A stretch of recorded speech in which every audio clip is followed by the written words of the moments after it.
की कहानी का उन्वान है बानों का घर।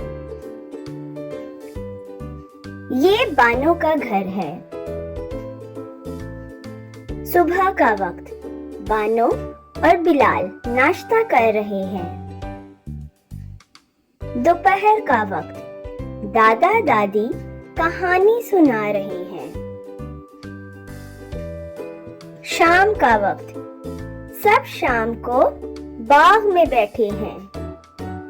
रात का वक्त ये सब इस घर में खुशी से रहते हैं। जी तो प्यारे बच्चों, आज का सवाल है कि ये किसका घर है? सवाल का जवाब कमेंट सेक्शन में जरूर बताइएगा।